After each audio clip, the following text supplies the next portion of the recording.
Hi friends, I'm Shruti. Rainbow ரெயின்போவை நம்ம வானத்துல எல்லாருமே பார்த்து ரசிச்சிருப்போங்க. ஆனா அந்த ரெயின்போ கலர்லயே ஒரு மரம் இருக்குன்னா உங்கள எத்தனை பேருக்கு தெரியும்? ஆமாங்க, ரெயின்போ கலர்ல ஒரு மரம் இருக்கு. அந்த மரத்தை ரெயின்போ யூக்கலிப்டஸ்ன்னு சொல்றாங்க.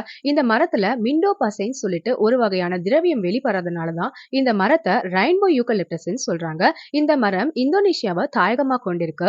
பப்புவா நியூகியா, பிலிப்பைன்ஸ் போன்ற நாடுகள்ல இருக்கு. பொதுவாவே இந்த மரம் மழைக்காடுகள்ல தான் அதிகமா பார்க்கலாம். பெரிய மரம் பாத்தீங்கன்னா பொதுவாவே 18ல இருந்து 25 ஆண்டுகள் ஆகும் ஒரு பெரிய மரம் வளரதுக்கு.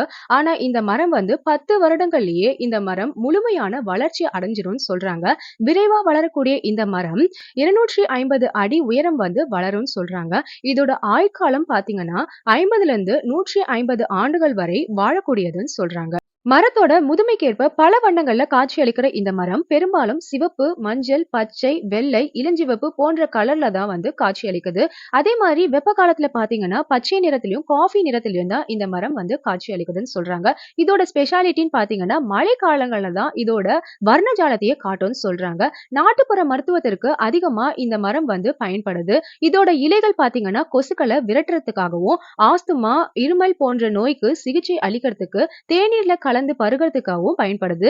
இந்த மரங்கள் வந்து பேப்பர் செய்யறதுக்கும் அதிகமா பயன்படுறதா சொல்றாங்க.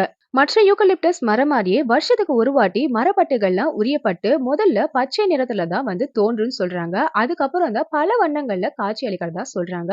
ஹவாய், டெக்சாஸ், கலிபோர்னியா பகுதிகளில் இந்த மரம் வந்து டெக்கரேஷனுக்காக வளர்க்கப்படுறதா சொல்றாங்க. இதே மாதிரி இன்ட்ரெஸ்டிங்கான விஷயங்களை தெரிஞ்சுக்க நம்ம சேனலை சப்ஸ்கிரைப் பண்ண மறந்துடாதீங்க.